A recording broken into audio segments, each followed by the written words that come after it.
मैं हूं डॉक्टर युवराज लहरे और जैसा कि आप लोगों ने पिछले वीडियो में देखा होगा, हम अभी स्पाइन और डिस्क से रिलेटेड जो बीमारीज़ होती हैं उनके बारे में देख रहे हैं। और इसके पहले 2 वीडियोस में मैंने डिस्क और स्पाइन का जो स्ट्रक्चर होता है, कहाँ पे डिस्क होता है, कैसे नर्व निकलता है, उनके बारे में आप लोगों को बताया था। और उसके बाद मैंने आप लोगों को बताया था कि डिस्क का जो बीमारी होता है उसके क्या लक्षण होते हैं, क्या क्या चीज़ें हैं जिनको देख के आप समझ सकते हैं कि आपको भी डिस्क का बीमारी हो रहा है। तो इस वीडियो में हम लोग समझेंगे कि डिस्क की जो बीमारीज़ होती हैं उनके क्या कारण होते हैं और उससे कैसे हम लोग बच सकते हैं। तो यह वीडियो सबसे इम्पॉर्टेंट है क्योंकि इसको देखकर आप खुद और आप अपने फैमिली को डिस्क से होने वाली बीमारी से बचा सकते हैं। तो चलिए वीडियो को लास्ट तक देखते हैं।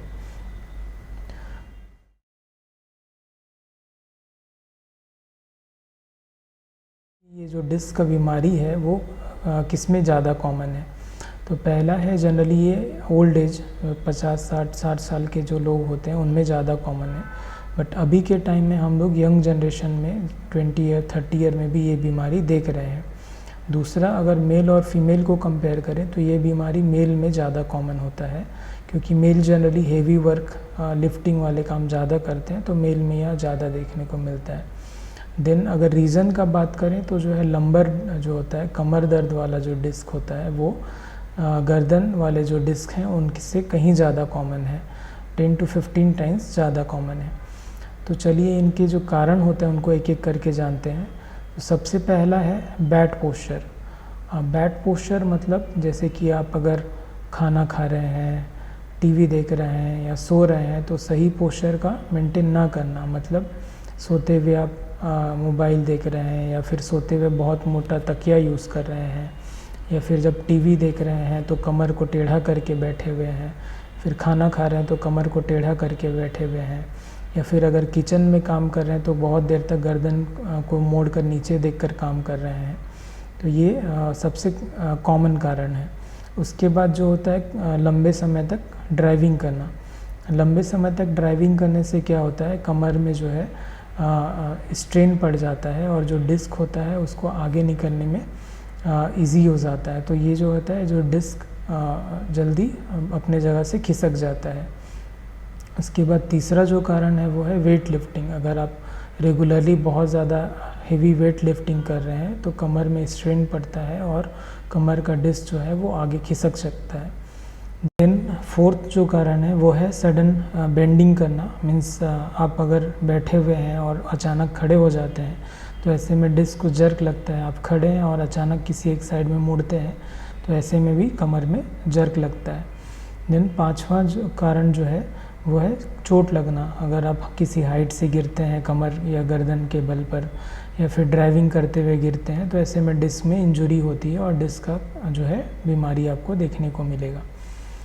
तो ये था दोस्तों कारण। और जब आप कारण जान गए हैं तो अब इससे बचने का तरीका जो है वो सिंपल है, इन सारी चीज़ों को अवॉइड करना। तो सबसे पहले हमें बैड पोस्चर को अवॉइड करना है। सोते समय टीवी या मोबाइल नहीं देखना है। जब सो रहे हैं तो पतला तकिया यूज़ करें, गर्दन में प्रेशर ना दें, कमर को सीधा रखें। जब बैठे हुए हैं तो भी गर्दन को सीधा रखें। किचन में काम करते समय गर्दन को बहुत देर तक टेढ़ा करके काम ना करें, नीचे देखते हुए काम ना करें। टेबल को अपने आँख के लेवल पे या फिर गर्दन के लेवल पे रखें और काम करें। देन दूसरा जो है सडन लिफ्टिंग या बेंडिंग को अवॉइड करें। देन तीसरा, अगर आप ड्राइविंग करते हैं तो ड्राइविंग करते समय बीच बीच में ब्रेक लें। ड्राइविंग करते समय जो जर्क होता है उसको पूरी तरीके से अवॉइड करें और बेटर होगा कि बहुत दिन तक आप लंबी ड्राइविंग ना करें। देन उसके बाद जो चौथा है कि जो अगर आप हेवी वेट लिफ्टिंग करते हैं तो जो है सामान को अपने पेट से या कम लगाकर उसको धीरे से उठाएं। जब सामान उठा रहे हैं उस टाइम में आप बेटर होगा कि आप कमर में या और गर्दन में बेल्ट यूज़ करें। गर्दन में भारी सामान का उठाना पूरी तरीके से अवॉइड करें। देन लास्ट जो है ट्रॉमा, वो तो आपको अवॉइड करना ही होगा। अगर चोट लगेगा तो डिस्क का बीमारी बहुत कॉमनली आपको देखने को मिल सकता है। देन इन पांचों के अलावा जो है आपको रेगुलर एक्सरसाइज करने हैं और जो है ये जो कमर के और गर्दन के जो मसल होते हैं उनको स्ट्रॉन्ग रखने हैं।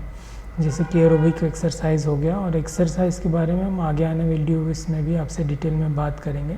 देन उसके अलावा जो है आपको अच्छा न्यूट्रिशन मेंटेन करना है, आपको अपने जो वर्टिब्रास होते हैं उसके जो बोन होते हैं उसको आपको स्ट्रॉन्ग रखना है, दूध अंडा ये सब हेल्दी डाइट रेगुलर खाना है। तो ये सारी जो इन्फॉर्मेशन है वो आप अपने फैमिली और अपने दोस्तों को भी शेयर करें, ताकि वो लोग भी जो डिस्क से होने वाली बीमारी है उनसे बच सकें।